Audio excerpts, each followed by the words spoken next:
प्रश्न 2। मानसिक रूप से बीमार भारतीय युवाओं के पुनर्वास के लिए आवश्यक विभिन्न रणनीतियों पर चर्चा करें।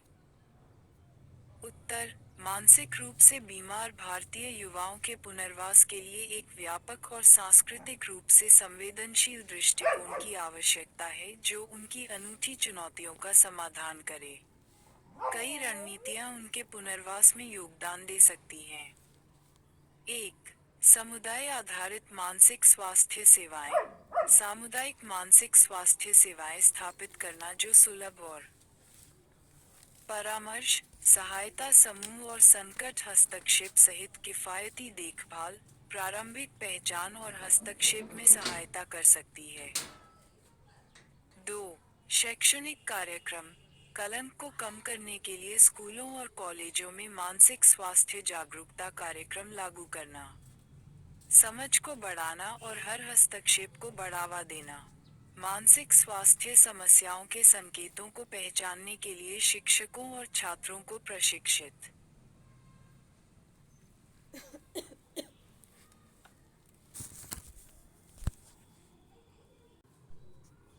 मनोविज्ञान वैकल्पिक हल 2022। व्यावसायिक मानसिक स्वास्थ्य युवाओं को प्रोत्साहित करने के लिए सहायता, व्यावसायिक प्रशिक्षण कार्यक्रम और रोजगार सहायता सेवाएं प्रदान करने से मानसिक रूप से बीमार युवाओं को कौशल प्राप्त करने और कार्यबल में एकीकृत होने, स्वतंत्रता और आत्मसम्मान को बढ़ावा देने के लिए सशक्त बनाया जा सकता है। परिवार की भागीदारी, शिक्षा, परामर्श और सहायता समूहों के माध्यम से पुनर्वास प्रक्रिया में परिवारों को शामिल करने से सहायक वातावरण का निर्माण होगा और मानसिक बीमारी से जुड़े कलंक को कम किया जा सकेगा। पृष्ठ 143। 5. सहकर्मी सहायता कार्यक्रम।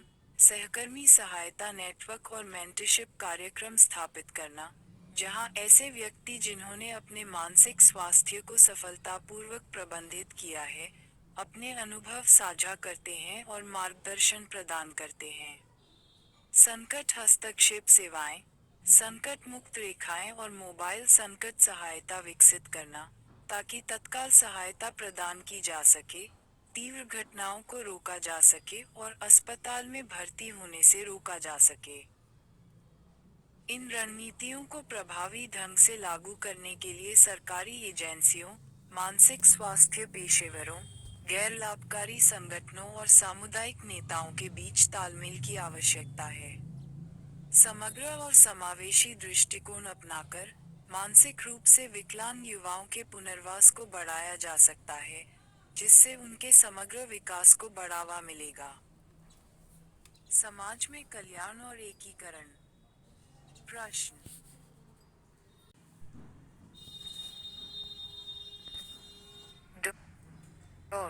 भारतीय युवाओं के मानसिक स्वास्थ्य के समक्ष चुनौतियों पर चर्चा करें। एक मनोवैज्ञानिक के रूप में उनके मानसिक स्वास्थ्य को बढ़ावा देने के उपाय सुझाएं। उत्तर। भारतीय युवाओं को अपने मानसिक स्वास्थ्य के लिए कई चुनौतियों का सामना करना पड़ता है, जो सामाजिक, आर्थिक और सांस्कृतिक कारकों से उत्पन्न होती हैं। शैक्षणिक दबाव, तीव्र प्रतिस्पर्धा, पारिवारिक अपेक्षाएं और तेजी से होने वाले सामाजिक परिवर्तन तनाव, चिंता और अवसाद में योगदान कर सकते हैं। मानसिक स्वास्थ्य के मुद्दों के बारे में सोगमा प्रचलित है, जो मदद मांगने वाले व्यवहारों में बाधा डालता है। इसके अतिरिक्त, लैंगिक भूमिकाओं और करियर विकल्पों से संबंधित सामाजिक अपेक्षाएं आत्मसम्मान को प्रभावित कर सकती हैं और मानसिक स्वास्थ्य चुनौतियों में योगदान कर सकती हैं। आर्थिक असमानताएं और मानसिक स्वास्थ्य सेवाओं तक पहुंच आगे की बाधाएं खड़ी करती हैं। एक मनोवैज्ञानिक के रूप में, भारतीय युवाओं के मानसिक स्वास्थ्य को बढ़ावा देने में 3 बहुआयामी दृष्टिकोण शामिल हैं। 1. मानसिक स्वास्थ्य शिक्षा, जागरूकता बढ़ाने, कलंक को कम करने और प्रारंभिक हस्तक्षेप को बढ़ावा देने के लिए स्कूलों और कॉलेजों में व्यापक मानसिक स्वास्थ्य शिक्षा कार्यक्रम लागू करना। 2. परामर्श सेवाएं। शैक्षणिक संस्थानों और विश्वविद्यालयों में सुलभ और सस्ती परामर्श सेवाएं स्थापित करना। सामुदायिक केंद्र तनाव प्रबंधन, करियर मार्गदर्शन और व्यक्तिगत चुनौतियों के लिए सहायता प्रदान करते हैं। 3. सहकर्मी सहायता कार्यक्रम, सहकर्मी सहायता और मार्गदर्शन के लिए मंच बनाना, जहां युवा अनुभव साझा कर सकें और सुझाव दे सकें। एक दूसरे को मार्गदर्शन प्रदान करना। 4.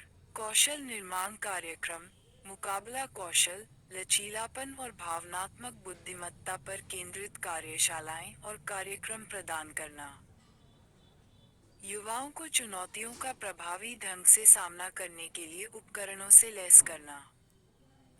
पारिवारिक भागीदारी, मानसिक स्वास्थ्य के बारे में बच्चों के बीच खुले संचार को प्रोत्साहित करना, माता पिता को अपने बच्चों का समर्थन करने के लिए संसाधन उपलब्ध कराना और उपचारात्मक प्रक्रिया में परिवारों को शामिल करना।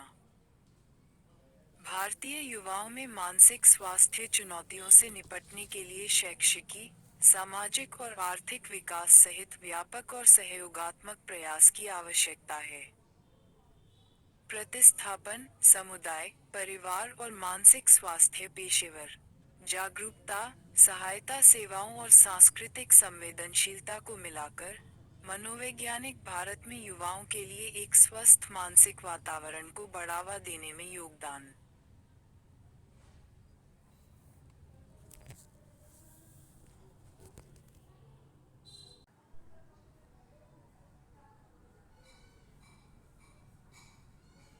शून्य 3b, बौद्धिक रूप से विकलांग व्यक्ति के पुनर्वास के लिए रणनीतियों की व्याख्या करें। 15 फेक्ड इनोमियल्स में उनके समग्र पुनर्वास को बढ़ाने के उद्देश्य से एक बहुमुखी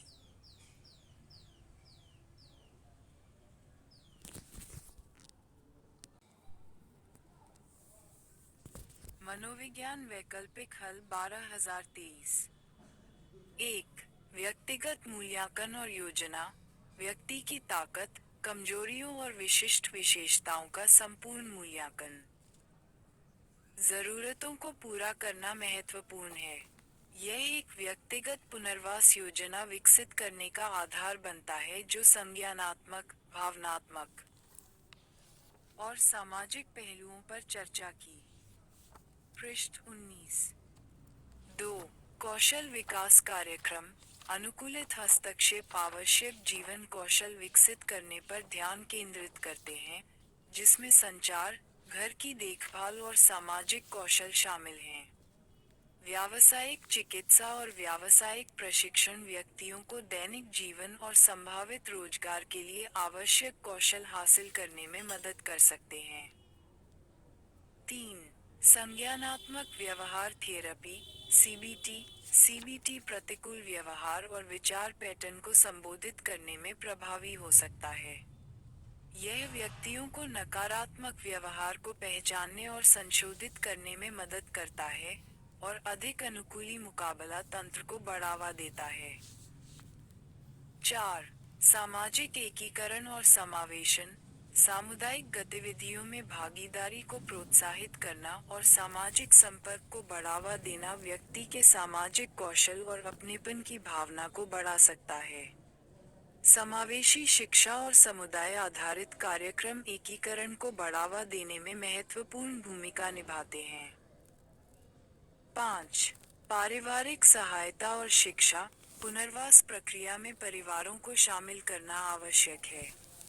सहायता, शिक्षा और संसाधन प्रदान करने से परिवारों को अपने प्रियजनों के सामने आने वाली चुनौतियों को बेहतर ढंग से समझने में मदद मिलती है और उन्हें सार्थक सहायता प्रदान करने में सक्षम बनाता है।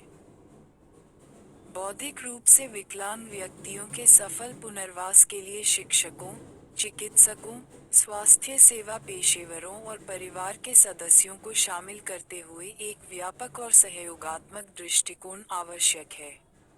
ध्यान स्वायत्तता, समावेशन और व्यक्ति की अद्वितीय क्षमताओं और आवश्यकताओं के अनुरूप जीवन की सकारात्मक गुणवत्ता को बढ़ावा देने पर होना चाहिए।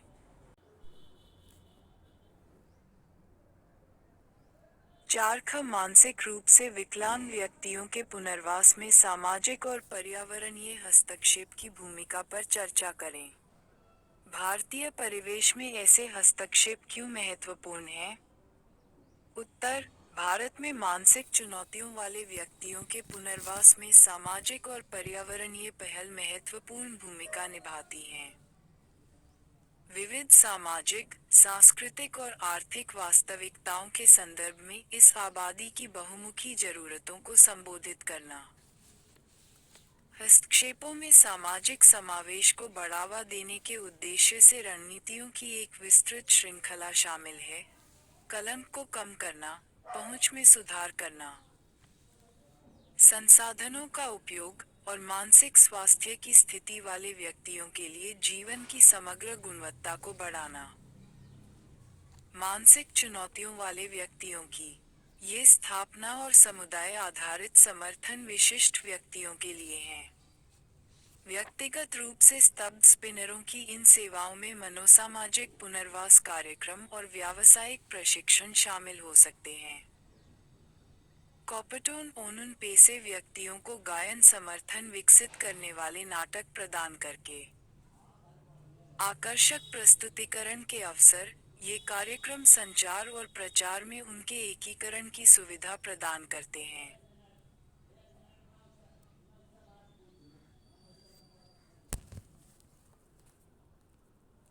मनोविज्ञान वैकल्पिक हल, 2018, पेज 157। पर्यावरणीय हस्तक्षेपों में कमी आती है।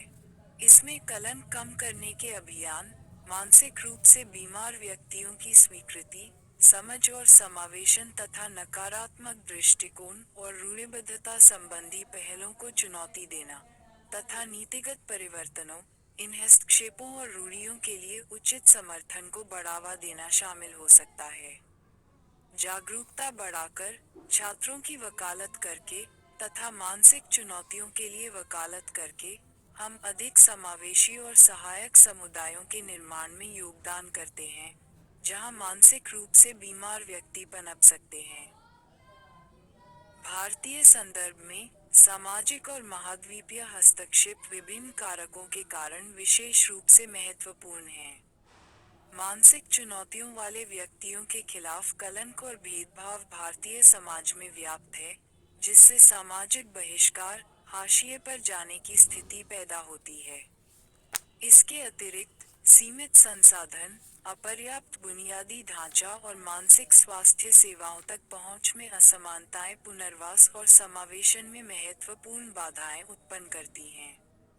इन प्रणालीगत बाधाओं को दूर करने, सामाजिक न्याय को बढ़ावा देने और मानसिक चुनौतियों वाले व्यक्तियों के लिए संसाधनों और सहायता सेवाओं तक समान पहुंच सुनिश्चित करने के लिए सामाजिक और पर्यावरणीय हस्तक्षेप आवश्यक हैं। इसके अलावा, भारतीय संदर्भ में पारिवारिक सहायता की भूमिका को कम करके नहीं आंका जा सकता, जहां मानसिक चुनौतियों वाले व्यक्तियों की देखभाल और पुनर्वास में परिवार अक्सर केंद्रीय भूमिका निभाते हैं। सामाजिक हस्तक्षेप पारिवारिक सहायता प्रणालियों को मजबूत करने, देखभाल करने वालों के लिए शिक्षा और प्रशिक्षण प्रदान करने और मानसिक चुनौतियों वाले व्यक्तियों की समग्र भलाई को बढ़ाने के लिए परिवारों के भीतर लचीलापन और मुकाबला करने के कौशल को बढ़ावा देने पर ध्यान केंद्रित करते हैं। निष्कर्ष के तौर पर, भारत में मानसिक चुनौतियों वाले व्यक्तियों के पुनर्वास प्रयासों के लिए सामाजिक और पर्यावरणीय हस्तक्षेप अभिन्न अंग हैं, जो मानसिक स्वास्थ्य और कल्याण को प्रभावित करने वाले सामाजिक, सांस्कृतिक और प्रणालीगत कारकों को संबोधित करते हैं। सामाजिक समावेशन को बढ़ावा देकर, कलंक को कम करके, संसाधनों तक पहुंच में सुधार करके और मानसिक चुनौतियों वाले व्यक्तियों और उनके परिवारों को सशक्त बनाकर, ये हस्तक्षेप अधिक समावेशी, सहायक और लचीले समुदायों के निर्माण में योगदान करते हैं, जहां सभी को फलने फूलने का अवसर मिलता है। प्रश्न 4, गहर्ज़बर्ग के कार्य प्रेरणा सिद्धांत की व्याख्या कीजिए। भारतीय संदर्भ में इसकी प्रासंगिकता पर आलोचनात्मक टिप्पणी कीजिए। उत्तर: हर्ज़बर्ग का दो कारक सिद्धांत, जिसे प्रेरणा स्वच्छता सिद्धांत के रूप में भी जाना जाता है, मानता है कि कर्मचारियों की प्रेरणा और नौकरी की संतुष्टि को प्रभावित करने वाले दो अलग-अलग कारक हैं, प्रेरक और स्वच्छता कारक। जैसे चुनौतीपूर्ण कार्य, मान्यता, ढंग से।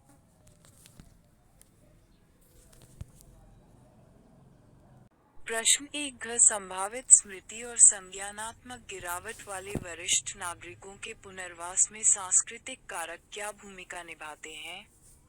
भारत में ऐसे पुनर्वास में परिवार और सामाजिक समर्थन के महत्व पर टिप्पणी करें।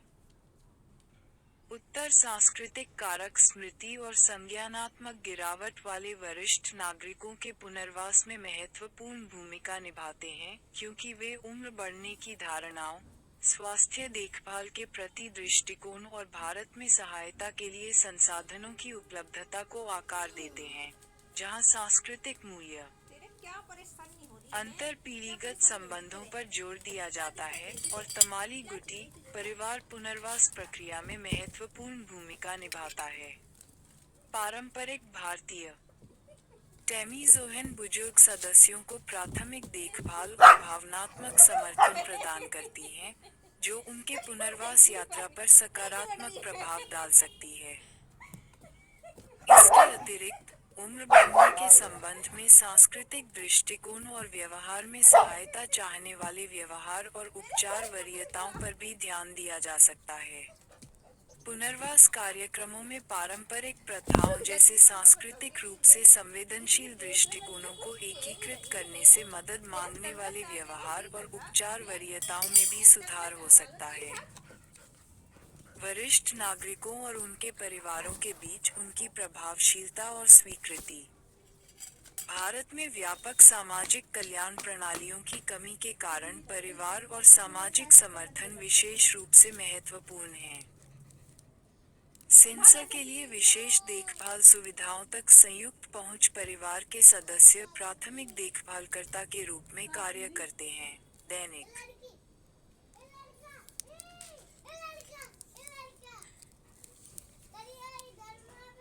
मैं तो नहीं करती।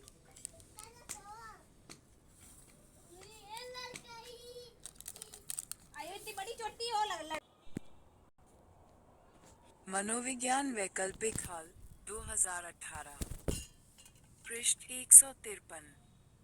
अधिक सामाजिक सहायता नेटवर्क के भीतर संज्ञानात्मक गिरावट से जुड़ी मानसिक पीड़ा और अवसाद की भावनाओं को कम करने में मदद करने के लिए सेंसर के लिए गतिविधियों में भाग लेने के लिए सह विषय, जो संज्ञानात्मक गिरावट से जुड़ी मानसिक पीड़ा और अवसाद की भावनाओं को कम करने में मदद कर सकते हैं। कुल मिलाकर सांस्कृतिक कारक, परिवार की भागीदारी और सामाजिक सहायता नेटवर्क प्रभावी पुनर्वास और स्वास्थ्य संबंधी अच्छी तरह से देखभाल के लिए आवश्यक है। GTA मनोवैज्ञानिक समाज द्वारा हाशिए पर रखे गए समुदायों को सशक्त बनाने के लिए किन विशिष्ट तरीकों से काम कर सकते हैं? 10 उत्तर मनोवैज्ञानिक हाशिए पर पड़े समुदायों को सशक्त बनाने में महत्वपूर्ण भूमिका निभा सकते हैं। इसके लिए वे विभिन्न तरीकों का इस्तेमाल कर सकते हैं, जो उनके हाशिए पर पड़े रहने में योगदान देने वाले मनोवैज्ञानिक, सामाजिक और प्रणालीगत कारकों की परस्पर क्रिया को संबोधित करते हैं। सबसे पहले,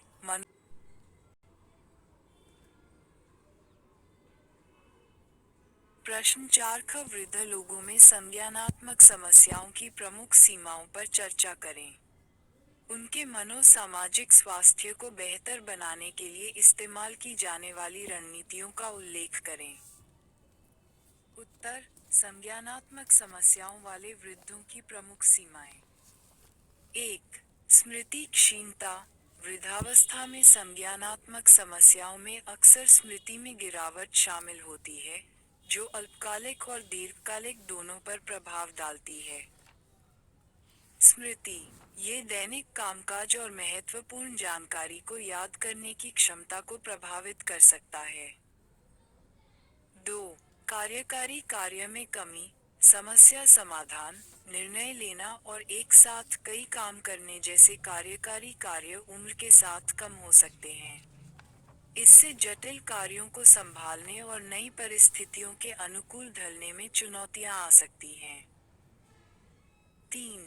धीमी प्रसंस्करण गति। संज्ञानात्मक प्रसंस्करण गति उम्र के साथ कम हो जाती है, जिससे जानकारी को समझने, संसाधित करने और समझने, अभिव्यक्ति और प्रतिक्रिया करने की गति प्रभावित होती है। 4. भाषा और संचार कठिनाइयाँ। उम्र बढ़ने के साथ भाषा संचार में कठिनाइयाँ आ सकती हैं, जिससे वृद्ध व्यक्तियों के लिए खुद को अभिव्यक्त करना या दूसरों को समझना चुनौतीपूर्ण हो जाता है। मनोसामाजिक स्वास्थ्य सुधारने की रणनीतियाँ। 1. संज्ञानात्मक उत्तेजना कार्यक्रम। ऐसी गतिविधियों में शामिल हों जो दिमाग को उत्तेजित करती हैं, जैसे पहेलियाँ, खेल और आजीवन सीखना। कार्यक्रम। ये गतिविधियां संज्ञानात्मक कार्य को बनाए रखने और मानसिक स्वास्थ्य को बढ़ावा देने में मदद कर सकती हैं। 2. शारीरिक व्यायाम। नियमित शारीरिक गतिविधि को संज्ञानात्मक लाभ और बेहतर मानसिक स्वास्थ्य से जोड़ा गया है। ये बढ़ाता है मस्तिष्क को रक्त कैसे पहुंचाता है, संज्ञानात्मक गिरावट के जोखिम को कम करता है और समग्र कल्याण में योगदान देता है। 3. सामाजिक जुड़ाव। परिवार, दोस्तों और समुदाय के साथ बातचीत के माध्यम से भावनात्मक संबंधों का मुकाबला करता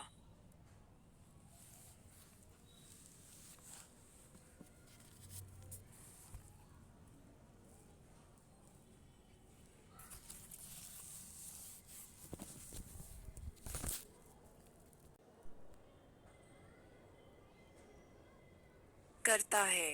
सामाजिक जुड़ाव अकेलेपन से लड़ने में मदद करता है, भावनात्मक समर्थन प्रदान करता है और सकारात्मक मानसिक स्वास्थ्य में योगदान देता है।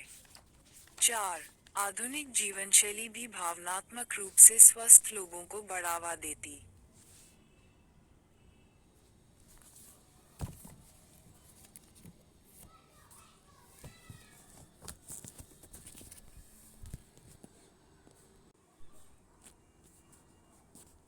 मनोविज्ञान वैकल्पिक हल, 2022। पृष्ठ 47। संज्ञानात्मक समस्याओं वाले वृद्धों की मानसिक सामाजिक जरूरतों को संबोधित करने के लिए एक बहुआयामी दृष्टिकोण की आवश्यकता होती है, जिसमें समग्र कल्याण को बढ़ाने और गतिविधि की उच्च गुणवत्ता बनाए रखने के लिए संज्ञानात्मक परिवर्तन, शारीरिक और सामाजिक गतिविधियों, भावनात्मक समर्थन और समन्वित हस्तक्षेपों का संयोजन होता है। प्रश्न: समुदाय मनोवैज्ञानिक समाज में मानसिक स्वास्थ्य और कल्याण को संबोधित करने के लिए सकारात्मक सामाजिक परिवर्तन कैसे ला सकते हैं?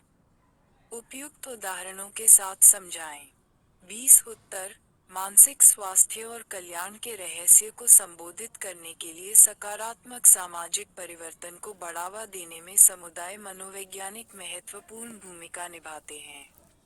उनका ध्यान व्यक्तिगत चिकित्सा से परे व्यापक सामाजिक, सांस्कृतिक और प्रणालीगत समुदाय मनोवैज्ञानिकों को समझने और प्रभावित करने तक फैला हुआ है, जो सकारात्मक सामाजिक परिवर्तन प्लेटफॉर्मों की क्षमता का दोहन करना। प्रश्न 4 ख. किशोर अपराधी कौन हैं?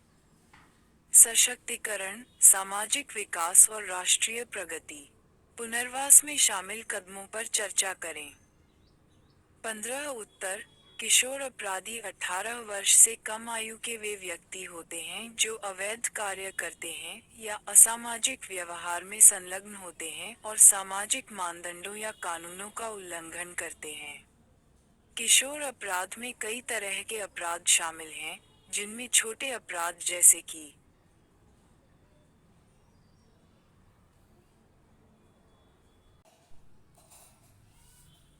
मनोविज्ञान वैकल्पिक हल, 2020। पृष्ठ 101। किशोर अपराध की रोकथाम और रोकथाम में बहुआयामी दृष्टिकोण शामिल है, जिसका उद्देश्य जीनक्वेंट व्यवहार के मूल कारणों को संबोधित करना और सकारात्मक युवा विकास को बढ़ावा देना है। इसमें शामिल कदम इस प्रकार हैं। 1.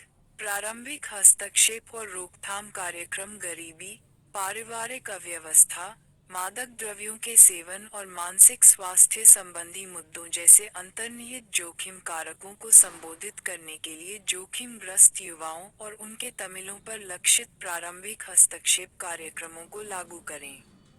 रोकथाम के प्रयासों में माता-पिता की शिक्षा, सलाह कार्यक्रम, स्कूल के बाद की गतिविधियां और समुदाय आधारित सहायता सेवाएं शामिल हो सकती हैं, जिनका उद्देश्य सकारात्मक युवा विकास और लचीलापन को बढ़ावा देना है। 2. शिक्षा और कौशल निर्माण। किशोर अपराधियों को भविष्य की सफलता के लिए आवश्यक शैक्षणिक और नौकरी कौशल से लैस करने के लिए शैक्षिकी और व्यावसायिक प्रशिक्षण कार्यक्रम प्रदान करें। वैकल्पिक शिक्षा कार्यक्रम, नौकरी प्रशिक्षण और प्रशिक्षुता के अवसर किशोरों को सकारात्मक आकांक्षाएं विकसित करने और अपराधी व्यवहार के विकल्प विकसित करने में मदद कर सकते हैं। 3. परामर्श और चिकित्सा। अपराधी व्यवहार में योगदान देने वाले अंतर्निहित भावनात्मक, व्यवहारिक और मनोवैज्ञानिक मुद्दों को संबोधित करने के लिए परामर्श, चिकित्सा और मानसिक स्वास्थ्य सेवाएं प्रदान करें। व्यक्तिगत, समूह और पारिवारिक चिकित्सा सत्र किशोरों को मुकाबला करने के कौशल विकसित करने, आत्मसम्मान में सुधार करने और बचपन के दुखों या प्रतिकूल अनुभवों को दूर करने में मदद कर सकते हैं। 4. पुनर्स्थापनात्मक न्याय कार्यक्रम। पुनर्स्थापनात्मक न्याय कार्यक्रम लागू करें जो नुकसान की मरम्मत और अपराधियों, पीड़ितों और समुदाय के बीच संबंधों को बहाल करने पर ध्यान केंद्रित करते हैं।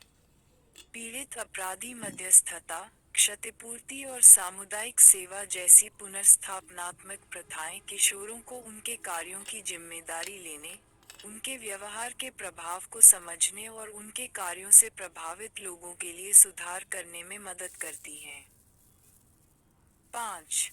समुदाय आधारित पुनर्वास। समुदाय आधारित पुनर्वास कार्यक्रम प्रदान करें जो कारावास के विकल्प प्रदान करते हैं और समुदाय में पुनः एकीकरण को बढ़ावा देते हैं। सामुदायिक पर्यवेक्षण, परिवीक्षा और डायवर्सन कार्यक्रम किशोरों को उनकी आवश्यकताओं को पूरा करने और आगे अपराध को रोकने के लिए समर्थन, पर्यवेक्षण और सेवाएं प्राप्त करते हुए अपने समुदाय में रहने की अनुमति देते हैं। 6. सकारात्मक सहकर्मी और परिवार संबंध। अपराधी व्यवहार के खिलाफ सामाजिक समर्थन और सुरक्षात्मक कारक प्रदान करने के लिए सकारात्मक सहकर्मी और परिवार संबंधों को मजबूत करें। पारिवारिक चिकित्सा, माता-पिता सहायता कार्यक्रम और सहकर्मी सलाह पहल परिवार की गतिशीलता, संचार कौशल और सामाजिक संबंधों को बेहतर बनाने में मदद कर सकती है, जो स्वस्थ विकास को बढ़ावा देती है और किशोर अपराध के जोखिम को कम करती है। 7. सहयोग और समन्वय। किशोर न्याय एजेंसियों, सामाजिक सेवा प्रदाताओं, स्कूलों, कम प्रवर्तन और सामुदायिक संगठनों के बीच सहयोग और समन्वय को बढ़ावा देना ताकि पुनर्वास और रोकथाम प्रयासों के लिए एक व्यापक और एकीकृत दृष्टिकोण सुनिश्चित किया जा सके। बहु-एजेंसी सहयोग से किशोर अपराधियों की जटिल जरूरतों को प्रभावी ढंग से संबोधित करने के लिए संसाधनों, सूचनाओं और विशेषज्ञता को साझा करने की अनुमति मिलती है। इन कदमों को लागू करके, समुदाय किशोर अपराधियों के पुनर्वास और रोकथाम के लिए एक सक्रिय और समग्र दृष्टिकोण अपना सकते हैं। आत्मनियंत्रण, सकारात्मक युवा विकास को बढ़ावा देना, पुनरावृत्ति को कम करना, तथा सभी के लिए अधिक सुरक्षित और लचीले समुदायों का निर्माण करना। 04C अनुसंधान और विकास संगठनों में काम करने वाले लोगों के लिए तनाव के संभावित स्रोत क्या हैं? तनाव प्रबंधन के लिए इन संगठनों में कुछ व्यक्तिगत और संगठनात्मक तरीकों पर चर्चा करें। 20 उत्तर, अनुसंधान और विकास R&D। संगठनों में कार्यरत व्यक्ति अपने काम की मांग और बौद्धिक रूप से कठोर प्रकृति के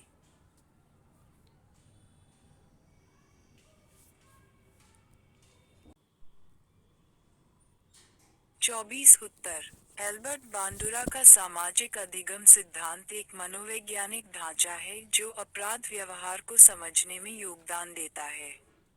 बांडुरा का सिद्धांत व्यवहार के विकास में अवलोकनात्मक अधिगम, मॉडलिंग और सुदृढ़ीकरण की भूमिका पर जोर देता है, ये दावा करते हुए कि व्यक्ति अपने सामाजिक वातावरण में दूसरों को देखकर सीखते हैं।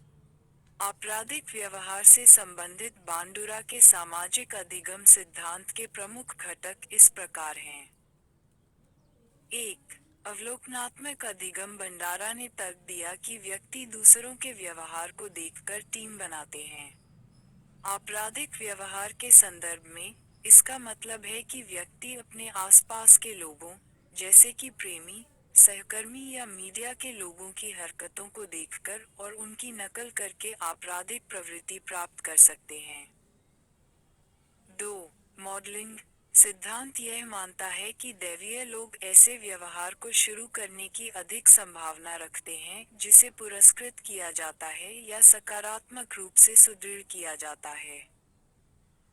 सामान्य तौर पर, जिसे पुरस्कृत करने के रूप में देखा जाता है, चाहे सामाजिक स्थिति, वित्तीय लाभ, या अन्य कथित लाभों के संदर्भ में, अधिक संभावना हो सकती है कि उसे पुरस्कृत किया जाए। बंचुरा ने व्यवहार को आकार देने में सुदृढ़ीकरण के महत्व पर प्रकाश डाला। आपराधिक व्यवहार जो सकारात्मक परिणामों की ओर ले जाता है, चाहे वह स्पर्शनीय पुरस्कारों या सामाजिक स्वीकृति के माध्यम से हो, दोहराए जाने की अधिक संभावना है। इसके विपरीत, शुद्ध या नकारात्मक परिणाम सकारात्मक व्यवहार को रोक सकते हैं। 4. पारस्परिक नियतिवाद बांडुरा ने पारस्परिक नियतिवाद की अवधारणा पेश की, जिसमें व्यक्तियों और उनके पर्यावरण के बीच द्विदिशीय संबंध पर जोर दिया गया। आपराधिक व्यवहार को व्यक्तित्व, कारकों, पर्यावरणीय प्रभावों और व्यवहारिक परिणामों के बीच निरंतर अंतःक्रिया के उत्पाद के रूप में देखा जाता है।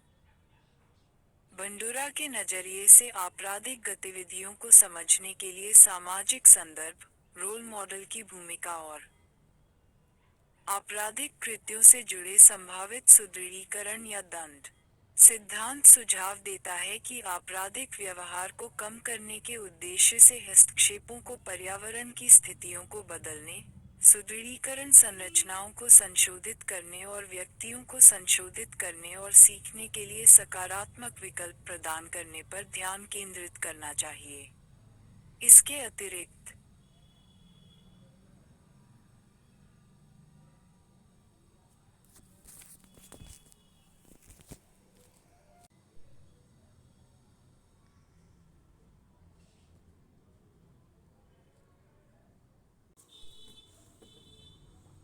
सी.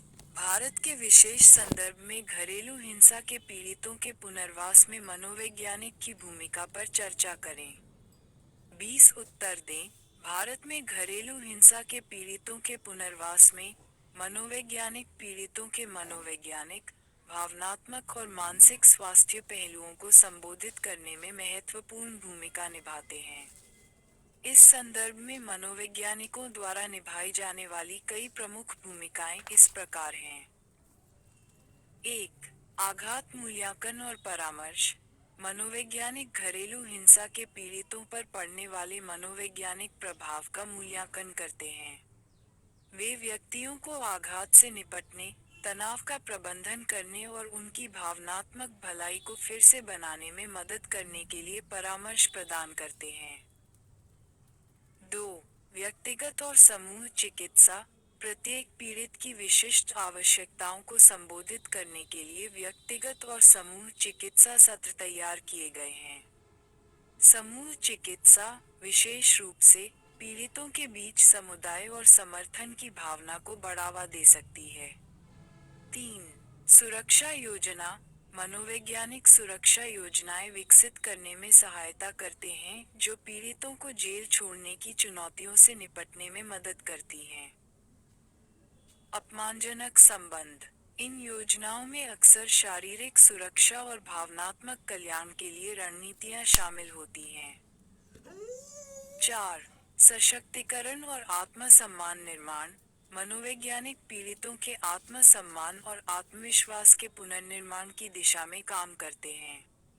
सशक्तिकरण रणनीतियां पीड़ितों को अपने जीवन पर नियंत्रण पाने और अपने भविष्य के बारे में सूचित निर्णय लेने में मदद करती हैं। 5. बाल परामर्श। ऐसे मामलों में जहां बच्चे शामिल होते हैं, मनोवैज्ञानिक उम्र के अनुसार उचित परामर्श और सहायता प्रदान करने में महत्वपूर्ण भूमिका निभाते हैं। वे घरेलू हिंसा को देखने या उसका सामना करने वाले बच्चों के सामने आने वाली अनूठी चुनौतियों का समाधान करते हैं। 6. वकालत और समर्थन। मनोवैज्ञानिक अन्य पेशेवरों, जैसे सामाजिक कार्यकर्ताओं और कानूनी विशेषज्ञों के साथ मिलकर पीड़ितों के अधिकारों और कल्याण की वकालत करते हैं। वे कानूनी कार्यवाही में विशेषज्ञ गवाही दे सकते हैं और पीड़ितों को आगे बढ़ने में सहायता कर सकते हैं। कानूनी व्यवस्था। 7. सांस्कृतिक संवेदनशीलता और प्रासंगिक समझ। भारत में विविध सांस्कृतिक परिदृश्य को देखते हुए, मनोवैज्ञानिकों को सांस्कृतिक रूप से संवेदनशील और सामाजिक संदर्भ के प्रति जागरूक होना चाहिए। सांस्कृतिक बारीकियों को समझने से ऐसे हस्तक्षेप करने में मदद मिलती है जो पीड़ित की पृष्ठभूमि के साथ मेल खाते हों। भारत में, जहां घरेलू हिंसा सांस्कृतिक, सामाजिक और आर्थिक कारकों से प्रभावित हो सकती है, मनोवैज्ञानिकों को पीड़ितों द्वारा सामना की जाने वाली अनूठी चुनौतियों से अच्छी तरह वाकिफ होना चाहिए। पुनर्वास के काम के व्यापक ढांचे के भीतर मानसिक स्वास्थ्य सहायता का एकीकरण सेवाओं को संबोधित करने के लिए महत्वपूर्ण है। भारतीय संदर्भ में घरेलू हिंसा से बचे लोगों की समग्र आवश्यकताओं पर विचार किया जाएगा। समाज प्रश्न।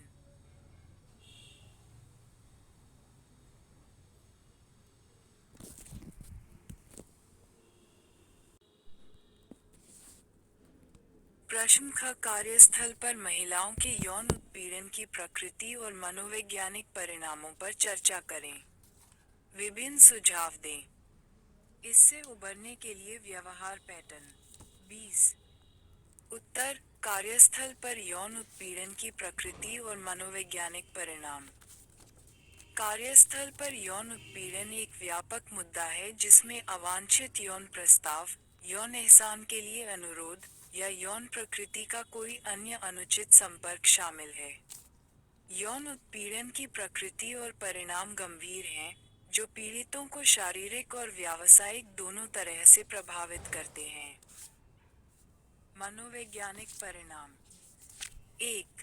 भावनात्मक संकट। पीड़ितों को अक्सर भावनात्मक संकट का सामना करना पड़ता है, जिसमें चिंता, अवसाद और शक्ति की भावना शामिल है। 2. मानसिक स्वास्थ्य में गिरावट। लगातार उत्पीड़न से दीर्घकालिक मानसिक स्वास्थ्य समस्याएं हो सकती हैं, जैसे post traumatic stress disorder (PTSD) और आत्मसम्मान में कमी। 3. करियर पर प्रभाव। उत्पीड़न से करियर की उन्नति और पेशेवर विकास में बाधा आ सकती है, जिससे नौकरी में असंतोष और उत्पादकता में कमी आ सकती है। यौन उत्पीड़न पर काबू पाने के लिए व्यवहार पैटर्न। 1. स्पष्ट नीति स्थापित करें। संगठनों के पास एक व्यापक यौन उत्पीड़न विरोधी नीति होनी चाहिए, जिसमें शून्य सहिष्णुता दृष्टिकोण पर जोर दिया जाना चाहिए और रिपोर्टिंग प्रक्रियाओं की रूपरेखा तैयार की जानी चाहिए। 2. शिक्षा और प्रशिक्षण। कर्मचारियों को यौन शोषण से संबंधित गतिविधियों के बारे में शिक्षित करने के लिए नियमित प्रशिक्षण सत्र आयोजित करें। उत्पीड़न, उसका प्रभाव, तथा सम्मानजनक कार्यस्थल संस्कृति को बढ़ावा देने का महत्व। 3. रिपोर्टिंग तंत्र को बढ़ावा देना। उत्पीड़न की घटनाओं की रिपोर्टिंग के लिए सुरक्षित और गोपनीय चैनल बनाएं, ताकि यह सुनिश्चित हो सके कि पीड़ितों को समर्थन और सुरक्षा का एहसास हो। 4. नेतृत्व की जवाबदेही। सुनिश्चित करें कि नेता और प्रबंधन यौन शोषण को रोकने और उससे निपटने में सक्रिय रूप से शामिल हों। उत्पीड़न। इसमें अपराधियों को जवाबदेह ठहराना और सम्मान को बढ़ावा देने वाली संस्कृति बनाना शामिल है। 5. सहायता प्रणालियाँ। उत्पीड़न के मनोवैज्ञानिक परिणामों से निपटने में पीड़ितों की मदद करने के लिए कार्यस्थल के भीतर सहायता प्रणालियाँ स्थापित करें, जैसे कर्मचारी सहायता कार्यक्रम और परामर्श सेवाएं। 6. समावेशिता को बढ़ावा दें। एक समावेशी कार्यस्थल संस्कृति को बढ़ावा दें जो विविधता, समानता और आपसी सम्मान को महत्व देती हो। एक समावेशी कार्यस्थल संस्कृति का निर्माण करती हो जो विविधता, समानता और आपसी सम्मान को महत्व देती हो। ऐसे व्यवसाय में जहां उत्पीड़न की संभावना कम हो। 7. नियमित ऑडिट और मूल्यांकन। संभावित जोखिम कारकों और सुधार के क्षेत्रों की पहचान करने और उनका समाधान करने के लिए कार्यस्थल के वातावरण का नियमित ऑडिट और मूल्यांकन करें। यौन उत्पीड़न से निपटने के लिए बहुआयामी दृष्टिकोण की आवश्यकता होती है, जिसमें निवारक उपाय, शिक्षा और सहायता प्रणाली शामिल हों। सम्मान की संस्कृति को सक्रिय रूप से बढ़ावा देने और उत्पीड़न को रोकने और उससे निपटने के लिए ठोस कदम उठाने से, संगठन सभी के लिए सुरक्षित और अधिक समावेशी कार्यस्थल बनाने में योगदान दे सकते हैं। दीजिए। प्रश्न 1 का किशोरों में नशीली दवाओं के दुरुपयोग के प्रबंधन में मनोवैज्ञानिक सिद्धांतों के अनुप्रयोगों का वर्णन कीजिए। किशोरों में नशीली दवाओं के दुरुपयोग को प्रभावी ढंग से प्रबंधित करने में मनोवैज्ञानिक सिद्धांतों को लागू करना महत्वपूर्ण है। सामाजिक शिक्षण सिद्धांत जैसे व्यवहार सिद्धांतों में निहित रोकथाम कार्यक्रम किशोरों को मादक द्रव्यों के सेवन के जोखिमों और परिणामों के बारे में शिक्षित कर सकते हैं, स्वस्थ व्यवहार के लिए सकारात्मक सुदृढ़ीकरण पर जोर देते हैं। संज्ञानात्मक व्यवहार हस्तक्षेप विकृत सोच विकारों को संबोधित करते हैं और मुकाबला करने के कौशल को बढ़ाते हैं। किशोरों को साथियों के दबाव का विरोध करने और नशीली दवाओं का सहारा लिए बिना तनाव का प्रबंधन करने में मदद करते हैं। उत्तर। प्रेरक साक्षात्कार, ग्राहक केंद्रित दृष्टिकोण, लक्ष्य है। पारिवारिक चिकित्सा को शामिल करते हुए मनोसामाजिक हस्तक्षेप, मादक द्रव्यों के सेवन में योगदान देने वाली अंतर्निहित पारिवारिक गतिशीलता को संबोधित कर सकते हैं, पुनर्प्राप्ति के लिए एक सहायक वातावरण को बढ़ावा दे सकते हैं। किशोरों को नशामुक्त रखना। किशोरों के मूल्यों की खोज करके परिवर्तन के लिए आंतरिक प्रेरणा को तेज करना और इसके अतिरिक्त, सकारात्मक सुदृढ़ीकरण रणनीतियों को प्रोत्साहित करना और आकस्मिक प्रबंधन सिद्धांतों का उपयोग करना किशोरों की अद्वितीय मनोवैज्ञानिक आवश्यकताओं को प्रेरित कर सकता है, जो कि सिलाई में महत्वपूर्ण है। इसके अलावा, विकासात्मक चरणों और हस्तक्षेपों को समझना। रोकथाम और उपचार रणनीतियों में मनोवैज्ञानिक सिद्धांतों को एकीकृत करके, पेशेवर किशोरों में नशीली दवाओं के दुरुपयोग प्रबंधन की प्रभावशीलता को बढ़ा सकते हैं, जिससे दीर्घकालिक सुधार और समग्र कल्याण को बढ़ावा मिलता है।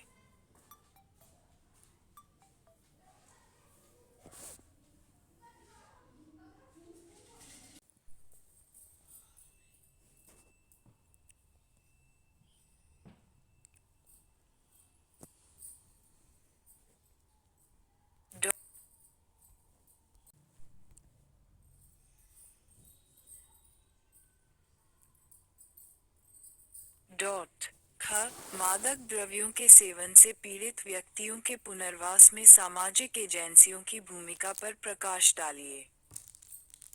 उत्तर। सामाजिक एजेंसियां मादक द्रव्यों के सेवन से पीड़ित व्यक्तियों के पुनर्वास में महत्वपूर्ण भूमिका निभाती हैं, जो उनकी शारीरिक, मनोवैज्ञानिक और सामाजिक आवश्यकताओं को पूरा करने के लिए व्यापक सहायता, संसाधन और सेवाएं प्रदान करती हैं। ये एजेंसियां रिकवरी को बढ़ावा देने, लत को फिर से रोकने और समाज में सफलतापूर्वक पुनः एकीकरण की सुविधा प्रदान करने के उद्देश्य से कई तरह के हस्तक्षेप प्रदान करती हैं। 1. परामर्श और चिकित्सा। सामाजिक एजेंसियां व्यक्तिगत और समूह परामर्श सत्र, संज्ञानात्मक व्यवहार चिकित्सा और प्रेरक साक्षात्कार प्रदान करती हैं, ताकि मादक द्रव्यों के सेवन में योगदान देने वाले अंतर्निहित मुद्दों को संबोधित किया जा सके, मुकाबला करने की रणनीति विकसित की जा सके और सकारात्मक व्यवहार परिवर्तन को बढ़ावा दिया जा सके। 2. विषहरण और चिकित्सा सेवाएं।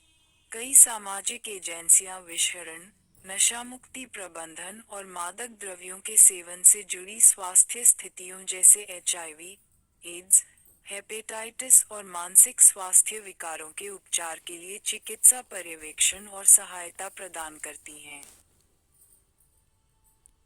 मनोविज्ञान वैकल्पिक हल, 2026। 3. सहकर्मी सहायता और पारस्परिक सहायता समूह। सामाजिक एजेंसियां निकोवेरी में व्यक्तियों के बीच सामाजिक संबंध, पारस्परिक प्रोत्साहन और जवाबदेही को बढ़ावा देने के लिए सहकर्मी सहायता नेटवर्क, स्वयं सहायता समूह, पिकोट एनोनिमस, नार्कोटिक्स एनोनिमस और समुदाय आधारित पुनर्प्राप्ति पहल की सुविधा प्रदान करती हैं। 4. व्यावसायिक प्रशिक्षण और रोजगार सहायता। सामाजिक एजेंसियां मादक द्रव्यों के सेवन से उबरने वाले व्यक्तियों को कौशल हासिल करने, सुरक्षित रोजगार प्राप्त करने और वित्तीय स्थिरता प्राप्त करने में मदद करने के लिए व्यावसायिक प्रशिक्षण, नौकरी दिलाने में सहायता और सहायक रोजगार कार्यक्रम प्रदान करती हैं। कुल मिलाकर, सामाजिक एजेंसियां मादक द्रव्यों के सेवन से पीड़ित व्यक्तियों के पुनर्वास में महत्वपूर्ण भूमिका निभाती हैं, जो उनकी विशिष्ट आवश्यकताओं और परिस्थितियों को संबोधित करते हुए समग्र पेन केंद्रित देखभाल प्रदान करती हैं। हितधारकों के साथ व्यापक समर्थन और सहयोग के माध्यम से, सामाजिक एजेंसियां व्यक्तियों को नशे की लत से उबरने, अपने जीवन को फिर से बनाने और सुधार में कामयाब होने के लिए सशक्त बनाती हैं। प्रश्न 4C। विभिन्न मनोवैज्ञानिक दृष्टिकोणों के माध्यम से मादक द्रव्यों के सेवन को कैसे समझाया जा सकता है? पुनर्वास प्रक्रिया मादक द्रव्यों के सेवन में लिप्त लोगों की किस प्रकार मदद कर सकती है? 20। उत्तर: मादक द्रव्यों के सेवन को विभिन्न मनोवैज्ञानिक दृष्टिकोणों से देखने पर यह जैविक, मनोवैज्ञानिक और मनोवैज्ञानिक कारकों के जटिल अंतर्संबंध को दर्शाता है। और सामाजिक सांस्कृतिक कारक। जैविक दृष्टिकोण आनुवंशिक पूर्वाग्रहों और न्यूरोबायोलॉजिकल परिवर्तन को रेखांकित करता है जो नशे की लत के व्यवहार में योगदान करते हैं। आनुवंशिक कारक नशे की लत के लिए संवेदनशीलता प्रदान कर सकते हैं, जबकि पदार्थ मस्तिष्क की क्षमताओं को हाईजैक कर सकते हैं। पुरस्कार प्रणाली सहनशीलता, निर्भरता और लालसा को जन्म देती है। मनोगतिक सिद्धांत अचेतन संघर्षों, अनसुलझे आघात और प्रारंभिक जीवन के अनुभवों को आकार देते हैं, जो पदार्थ के व्यवहार पैटर्न को आकार देते हैं। व्यक्ति भावनात्मक दर्द को कम करने, आंतरिक शून्यता को दूर करने या कष्टदायक यादों को दबाने के लिए पदार्थों का सहारा ले सकते हैं। व्यवहारिक दृष्टिकोण पर्यावरण सुदृढ़ीकरण और कंडीशनिंग से प्रभावित सीखे गए व्यवहारों पर जोर देते हैं। व्यक्ति बार बार पुरस्कृत अनुभवों के संपर्क में आने या तनाव, दबाव या सामाजिक प्रभावों से निपटने की प्रतिक्रिया के रूप में मादक द्रव्यों के सेवन की आदतें विकसित कर सकते हैं। संज्ञानात्मक व्यवहार सिद्धांत अनुपयुक्त विचार पैटर्न, विकृत विश्वासों और संज्ञानात्मक पूर्वाग्रहों पर ध्यान केंद्रित करते हैं, जो मादक द्रव्यों के सेवन को बढ़ावा देते हैं। व्यक्ति तर्कहीन सोच में संलग्न हो सकते हैं, जैसे कि मादक द्रव्यों के सेवन के जोखिमों को कम करना या लाभों को अधिक आंकना, जिससे व्यसनकारी व्यवहार को बढ़ावा मिलता है। सामाजिक सांस्कृतिक कारक, जिनमें सामाजिक मानदंड, सहकर्मी प्रभाव और सामाजिक आर्थिक असमानताएं शामिल हैं, पदार्थों के प्रति सांस्कृतिक दृष्टिकोण, उपलब्धता और पहुंच उपयोग के पैटर्न में योगदान करते हैं, जबकि सामाजिक वातावरण और सामाजिक वातावरण पदार्थों के उपयोग के पैटर्न में योगदान करते हैं।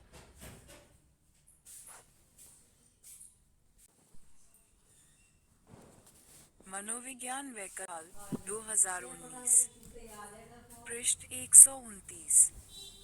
मादक द्रव्यों के सेवन की लत के उपचार में एक समग्र, बहुआयामी दृष्टिकोण शामिल है जो लत के शारीरिक, मनोवैज्ञानिक और सामाजिक आयामों को संबोधित करता है।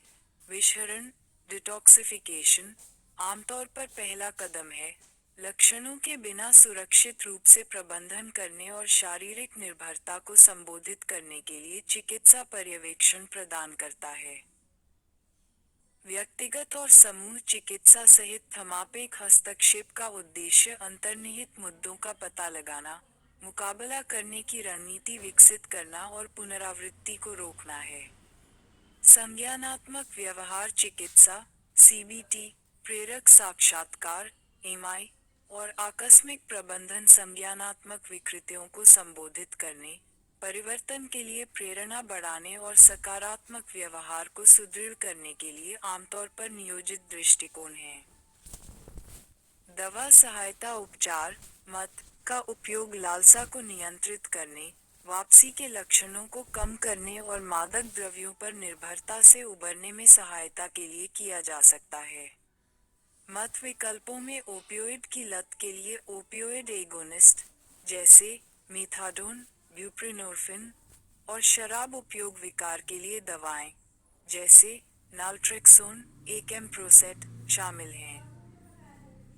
शिक्षा, नाटक निर्माण और सहायता सेवाएं पुनर्वास में अभिन्न भूमिका निभाती हैं, व्यक्तियों को उत्पीड़न के बारे में जानकारी प्रदान करती हैं, मुकाबला करने के कौशल सिखाती हैं और उन्हें सामुदायिक संसाधनों से जोड़ती हैं।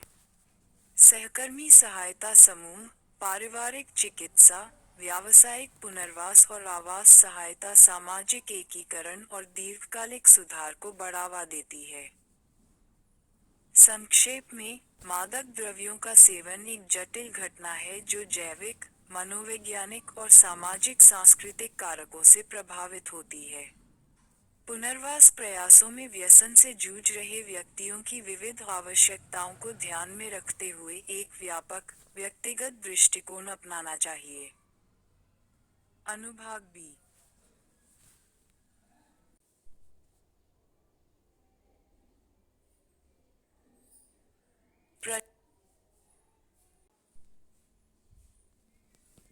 एचआईवी एड्स रोगियों के पुनर्वास में सामाजिक एजेंसियां क्या भूमिका निभाती हैं? उत्तर: सामाजिक एजेंसियां एचआईवी एड्स रोगियों के व्यापक पुनर्वास में महत्वपूर्ण भूमिका निभाती हैं, जो न केवल चिकित्सा लाभ बल्कि उनके जीवन के सामाजिक, भावनात्मक और आर्थिक पहलुओं को भी संबोधित करती हैं। 1. मनोसामाजिक सहायता। सामाजिक एजेंसियां एचआईवी एड्स रोगियों के सामने आने वाली भावनात्मक चुनौतियों का समाधान करने, उनमें लचीलापन और सामुदायिक भावना को बढ़ावा देने के लिए परामर्श, सहायता समूह और मानसिक स्वास्थ्य सेवाएं प्रदान करती हैं। 2. शैक्षिकी कार्यक्रम। ये एजेंसियां एचआईवी एड्स के बारे में मिथकों को दूर करने, कलंक को कम करने और लोगों में जागरूकता बढ़ाने के लिए शैक्षिकी अभियान चलाती हैं। इससे मरीजों को ज्ञान मिलता है और भेदभाव का मुकाबला होता है। 3. व्यावसायिक प्रशिक्षण और रोजगार सहायता। सामाजिक एजेंसियां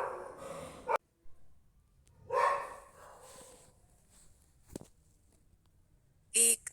एचआईवी एड्स रोगियों के पुनर्वास में सामाजिक एजेंसियां क्या भूमिका निभाती हैं?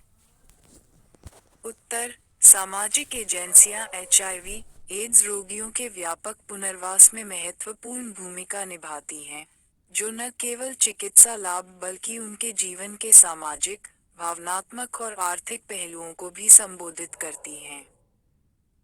1. मनोसामाजिक सहायता।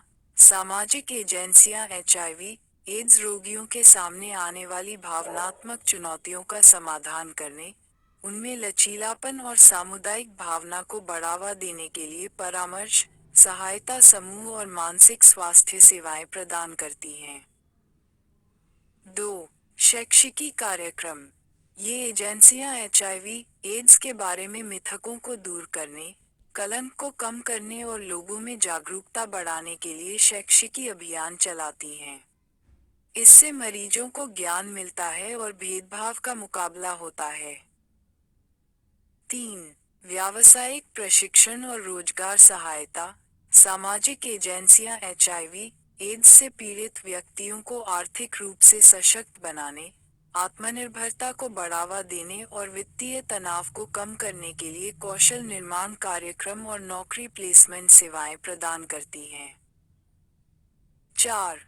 कानूनी सहायता और वकालत। एचआईवी, एड्स रोगियों के अधिकारों को सुनिश्चित करने के लिए सामाजिक एजेंसियां कानूनी सहायता प्रदान करती हैं और ऐसी नीतियों की वकालत करती हैं जो भेदभाव से बचाती हैं, स्वास्थ्य देखभाल और रोजगार के अवसरों तक उचित पहुंच सुनिश्चित करती हैं। सामाजिक एजेंसियां एचआईवी, एड्स रोगियों के पुनर्वास में बहुआयामी भूमिका निभाती हैं, न केवल चिकित्सा आवश्यकताओं को पूरा करती हैं बल्कि मनोवैज्ञानिक सहायता, शिक्षा, व्यावसायिक प्रशिक्षण और कानूनी वकालत भी प्रदान करती हैं। फिर समग्र दृष्टिकोण एचआईवी, एड्स से पीड़ित व्यक्तियों के समग्र कल्याण और जीवन की गुणवत्ता को बढ़ाने में सहायक होता है। प्रश्न 1 की सामुदायिक मानसिक स्वास्थ्य समस्याओं से निपटने के लिए सामुदायिक मनोविज्ञान की भूमिका पर चर्चा करें। उत्तर: सामुदायिक मनोविज्ञान